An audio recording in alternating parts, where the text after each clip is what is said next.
Cameraman Muhammad Fayaz दे नाल मैं हाँ तुहाडा मेज़बान Malik Nasir Abbas team voice of Punjab Chichawatni जी। मैं इस वक्त मौजूद हाँ पुरानी चीचा वतनी के अंदर मोड़ 115 7 CR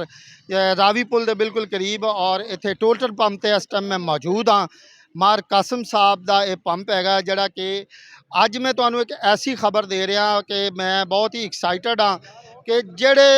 1980 तो लग के ते 1990 91 तक जिहड़े दोस्त इकट्ठे क्लास फैलो पढ़ते रहे एक ही स्कूल दे विच उन्होंने जनाब अज बड़ी मेहनत दे नाल एक दूसरे नाल कोऑपरेट करके उन्होंने कॉन्टैक्ट करके जिहदे विच जिहड़े मेन किरदार अदा किया जनाब अशरफ जैदी साहब ने और अकरम काजी साहब ने इन्हां सारे दोस्तों को इकट्ठा किया और जनाब एक टीम बनाई एक WhatsApp उन्होंने ग्रुप बनाया सारे अपने क्लास फैलों का और उस दे विच उन्होंने एक दूसरे को इनविटेशन दिता और अज उस सिलसिले दे विच सारे पुराने क्लास फैलो जिहड़े कि इस वक्त मौजूद ने उन्हां चों कुछ दोस्त किसी मजबूरी की वजह तो नहीं आ सके लेकिन बाकी जिहड़े दोस्त ने वो आ गए ने। असी ये बहुत ही बड़ी ही मैनूं खुशी हो रही है कि इतने प्यारे दोस्त 1990 के बिछड़े हुए अज इस ईद बकरा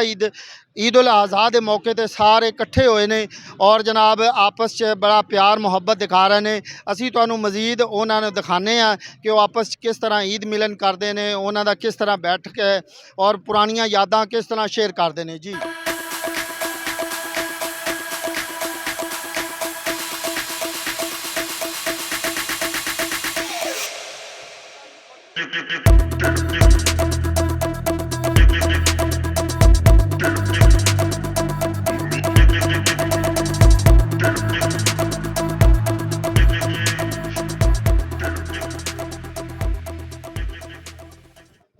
जी इस वक्त इस टीम के जिन्होंने बहुत काविश की जनाब काजी अकरम साहब जड़े ने इस वक्त मेरे नाल मौजूद ने उन्होंने को जाणांगे कि उन्होंने दिल च किवें ख्याल आया किवें ज़हन च उन्होंने ख्याल आया कि इतने पुराने बिछड़े हुए दोस्त जड़े ने वो आपस च मिलन ईद के मौके ते जी इन्होंने काविश की उन्होंने बारे च इन्हों को पूछना है जी। अस्सलाम वालेकुम। वालेकुम सलाम। अच्छा काजी साहब सब तो पहले तो ये दसो कि तुहाडे ज़हन दे विच किस तरह ख्याल आया कि जी इतने पुराने बिछड़े हुए दोस्त 1980 तो लग के 90 तक तुसी इकट्ठियां तालीम हासिल की उस तो बाद 90 91 सारे आपस बिखर गए बिछड़ गए कोई कॉलेज चला गया कोई किसी लाइफ च चला गया तो तुहाडे दिल च किवें ख्याल आया कि ईद ते सारे दोस्त इकट्ठे कीते किन्नी तुहानूं मुश्किलां पेश हुई उन्होंने कॉन्टैक्ट इकट्ठे कर ये कर वो तो वो किस तरह किया तुसी? वालेकुम नासिर भाई बहुत बहुत शुक्रिया आपकी तशरीफ रह गई बहुत बहुत शुक्रिया सर। ये एक इंसीडेंट होया सी मैं बाई चांस इस्लामाबाद आना जड़ा मेरी जॉब उस इस्लामाबाद है तो मैं एक दिन आ रहा मेरी गड्डी खराब हुई तो मैं ड्राइवर भी नहीं सी मेरे को मैं एक बस से आ रहा तो मैं देखा पिछली सीट पर नमाज टाइम होया तो मैं नमाज वास्ते गया था मेरा वजू है सी तो मैं वेख्या एक बंदा सुता हुआ मैं उठाया जब मैं उठाया तो वो मेरा दोस्त पुराना क्लास वालों अशरफ जदी साहब निकल आया उन्हें मैंने पछाणिया नहीं मैं उन्होंने हाले अखा मल रहा मैं उन्होंने चंड मार दी गड्डी वो हैरान हो गया ये कि बेतकलफ दोस्त है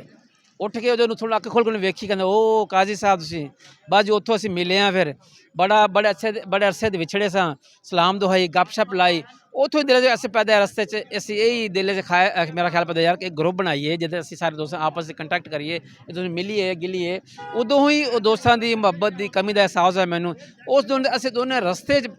टोटली असीं चीज़ा पहुँचे हाँ तो साड़ियाँ गल्लां यही असीं गल्लां करते आए हैं उत्थे बैठे असीं ग्रुप बना लिया उत्थे बैठे सानूं दो एहसास होया कि अपने दोस्तों ने मिलाया करी मिलिया अजकल बड़ा जदीद दौर है जी वो गल्लां तो है नहीं जो खत पत्र वालियां किसी को कोल जाके मिलना असीं ये सिस्टम बनाया सोचा उस बारे फिर सारे नंबर इकट्ठे किए कोई मेरे को सन मोस्टली दोस्तों के तो अगे किसी दोस्तों को उन्होंने को सन सारे स्पैशल काविश अशरफ भाई दी इन्होंने बड़ी मेहनत की जेडे मिसिंग सन मेरे को इन्होंने वो बंदे खुडा में कढ़ के लाने यकीन करो तो सारे उन्हें पूरे किए अलहमदुल्ला असीं इस स्टेज पर पहुंचा कि असीं अज मन सारे दोस्त अज इस एक टेबल पर बैठे हैं जी अलहमदुल्ला। अच्छा काजी साहब मैं एक होर गल भी सुनी है कि तुसी ये जिहड़े जितने भी इस ग्रुप के मैंबरान हो क्लास फैलो उन्होंने एक फलाई तौर पर यानी कि दोस्तों की मदद करने का भी तरीका यानी कि विच खुफिया तरीके नाल अपनाया है वो बारे कुछ कहना चाहो जी माशाल्लाह जी अल्लाह तौफीक नाल ये भी वेखो ना ये भी एक मुहब्बत का हिस्सा है जी जिस तरह सानूं एक दूसरे मिलन की चाहत है एक दूसरे दुख दर्द में शरीक होंदे में चाहत है अगर कोई वेखो पंजे उंगलियां बराबर नहीं होंदियां ਮੇਰਾ ਇਰਾਦਾ ਸੀ ਕਿ ਯਾਰ ਅਗਰ ਵੇਖੋ ਕੋਈ ਸਾਰੇ ਭਾਈ ਕੁਝ ਨਹੀਂ ਨੇ, ਅਗਰ ਕੋਈ ਭਾਈ ਜਦੋਂ ਸਾਹਮਣੇ ਆਵਾਂਗੇ ਬੈਠਾਂਗੇ ਤੇ ਇੱਕ ਦੂਜੇ ਚਿਹਰੇ ਤੋਂ ਬੰਦੇ ਨੂੰ ਪਤਾ ਚੱਲ ਜਾਂਦਾ ਹੈ ਕਿ ਇਸ ਬੰਦੇ ਥੋੜੇ ਹਾਲਾਤ ਮਾੜੇ ਨੇ, ਇਹਦੇ ਕੋਲ ਠੀਕ ਨੇ। ਅਸੀਂ ਉਦੋਂ ਹੀ ਫੈਸਲਾ ਕੀਤਾ ਕਿ ਇੱਕ ਐਸਾ ਜਿਹੜਾ ਨਾ ਅਸੀਂ ਇੱਕ ਟਰਸਟ ਬਣਾਈਏ, ਇਹਦੇ ਵਿੱਚ ਨਾ ਉਹ ਹਸਬੇ ਤੌਫੀਕ ਹਰ ਬੰਦਾ ਆਪਣੇ ਤੋਂ ਕੋਈ ਨਾ ਕੁਛ ਜਿਹੜੇ ਪੈਸੇ ਉਹਦੇ ਜਮ੍ਹਾਂ ਕਰਾ ਦੇਵੇ, ਅਸੀਂ ਆਪਣੇ ਉਸ ਭਾਈ ਦੀ ਦੋਸਤ ਦੀ ਮਦਦ ਕਰਦੇ ਕਰੇ। ਔਰ ਇਹ ਸਾਡਾ ਇਹ ਉਸ ਮੁਹੱਬਤ ਦਾ ਹੀ ਇੱਕ ਜਿਹੜਾ ਨਾ ਹਿੱਸਾ ਹੈ ਜੀ, ਉਸ ਮੁਹੱਬਤ ਦਾ ਹਿੱਸਾ ਹੈ ਕਿ ਅਸੀਂ ਇਸ ਸਬਜੈਕਟ ਨਾਲ ਆਇਆ। ਔਰ ਇਹਦੇ ਵਿੱਚ ਵੀ ਸਾਰੇ ਭਾਈਆਂ ਦੀ ਕੋਸ਼ਿਸ਼ ਹੈ, ਸਾਰੇ ਭਾਈ ਸਿੱਧੇ ਰਾਜ਼ੀ ਸਨ, ਹਰ ਬੰਦੇ ਨੇ ਉਸੇ ਵੇਲੇ ਲੱਭਿਆ ਕਿ ਨਹੀਂ ਜੀ ਇਹ ਤੇ ਕਰਨਾ ਹੀ ਕਰਨਾ ਹੈ। सर मैं कहना जी बहुत ही प्यारी काविश है माशाल्लाह, बहुत अच्छा। और मैं एप्रीशिएट करदा तुहानू कि बड़ा एक अच्छा ख्याल सोचा, बड़ी अच्छी है जनाब, बहुत शुक्रिया तुहाडा। तशरीफ रखो। असी हुण थोड़ी देर तो बाद अशरफ जैदी साहब नाल भी गल करांगे, नाल मौजूद ने मार कासिम साहब कि मैं जिस तरह तुहानू पहले दस्सिया भी इन्हां दा एक बहुत वड्डा ग्रैंड पार्टी है सी जिहड़ी कि ईद दे उत्ते इन्हां ने यानी कि प्रोग्राम बनाया सी, लेकिन किसी मामलात की वजह तो वो नहीं हो सकी। लेकिन फिर मार कासम ने दोबारा कदम उठाया और इस पार्टी नू तश्कील दिता और ये वास्ते उन्होंने यानी कि काविश की। तो वो इन्हों के जहन च किवें ख्याल आया सी उन्हों को इस पूछा तरह होया कि पर जिहड़ी जिस तरह तुसीं फरमा रहे हो कि ग्रैंड पार्टी का प्रोग्राम बनाया गया सी ਤੇ ਉਹ ਕਿਸੇ ਇੱਕ ਦੋਸਤ ਦੀ ਵਜ੍ਹਾ ਤੋਂ ਉਹਨਾਂ ਨੂੰ ਅਸੀਂ ਜਨਾਬ ਕੁਝ ਬਿਮਾਰ ਸੀ, ਉਹਨਾਂ ਦੀ ਵਜ੍ਹਾ ਤੋਂ ਉਹ ਜਿਹੜਾ ਸਿਸਟਮ ਸੀ ਨਾ ਸਾਰਾ ਉਹ ਉਹਨਾਂ ਨੂੰ ਡੋਨੇਟ ਕਰ ਦਿੱਤਾ ਗਿਆ ਤੇ ਪਾਰਟੀ ਇਸ ਵਜ੍ਹਾ ਤੋਂ ਮਨਸੂਖ ਕਰ ਦਿੱਤੀ ਗਈ। ਇੱਕ ਭਾਈ ਦੀ ਮਦਦ ਕੀਤੀ ਜਾਵੇ ਉਹ ਇਸ ਨਾਲੋਂ ਬਿਹਤਰ ਹੈ। ਉਹ ਕੁਝ ਦਿਨਾਂ ਬਾਅਦ ਫਿਰ ਇੱਕ ਦੋਸਤ ਮਿਲੇ ਨੇ ਮੈਨੂੰ ਤੇ ਉਹ ਸਾਡਾ ਇਸੇ ਮੌਜੂ ਤੇ ਸਾਡੀ ਗੱਪਸ਼ਪ ਹੋਈ ਦੋਸਤਾਂ ਦੇ ਹਵਾਲੇ ਨਾਲ ਵੀ ਉਹ ਆਪਣੀ ਪਾਰਟੀ ਸੀ ਤੇ ਉੱਥੇ ਮਾਸ਼ਾਅੱਲਾ ਮਿਲਣਾ ਜੁਲਣਾ ਸੀ ਦੋਸਤ ईद ते कोई किते सी कोई किते सी तो उन्हें आना सी तो इस तरह साड़ी गपशप लग रही सी तो उन्होंने कहा भी वो इस वास्ते मनसूख हो गई तो उन्होंने भी कहा भी ठीक है चलो वो अच्छा हो गया तो अगर कोई मिलन वाला हो जाता तो सिस्टम वो भी अच्छा सी तो उन्हों की गल नहीं सानू पसंद आई तो साडा भी दिल किया भी साडे दोस्त इतने अरसे तो 35-36 साल तो असी एक दूसरे तो दूर रह गए हाँ तो चलो एक प्रोग्राम बन रहा सी साडे मिलन का भी तो ईद भी सी ईद मिलन पार्टी भी सी तो फिर दोनों दोस्तों ने असी जनाब ये प्रोग्राम दोबारा तश्कील दिता कि जनाब मिलना चाहिए तो ये मौके बार बार जिंदगी च नहीं मिलते ने तो चलो कोई बात नहीं आप इत्थे कर लें छोटा जिहा प्रोग्राम टी पार्टी इत्थे रख लें तो ये साडा जनाब जहन बनया तो अल्लाह ताला ने साडे इस जनाब प्रोग्राम नू कबूल फरमाया तो दोस्तों ने भी। बहुत शुक्रिया कासिम साहब। मैं जी जैदी साहब जी नासिर साहब मैं ਜਿਹੜੀ ਪਾਰਟੀ ਸਾਡੀ ਜਿਹੜੀ ਹੈ ਉਹ ਕੈਂਸਲ ਹੋਈ ਹੈ ਉਹਦੀ ਵਜ੍ਹਾ ਸਿਰਫ ਇਹ ਸੀਗੀ ਕਿ ਸਾਡੇ ਇੱਕ ਦੋਸਤ ਕਲਾਸ ਫੈਲੋ ਯਾਮੀਨ ਸਾਹਿਬ ਉਹ ਸਾਡੇ ਲਾਹੌਰ ਦੇ ਵਿੱਚ ਐਡਮਿਟ ਨੇ, ਉਹਨਾਂ ਨੂੰ ਜਿਗਰ ਦੀ ਟ੍ਰਾਂਸਪਲਾਂਟੇਸ਼ਨ ਹੋ ਰਹੀ ਹੈ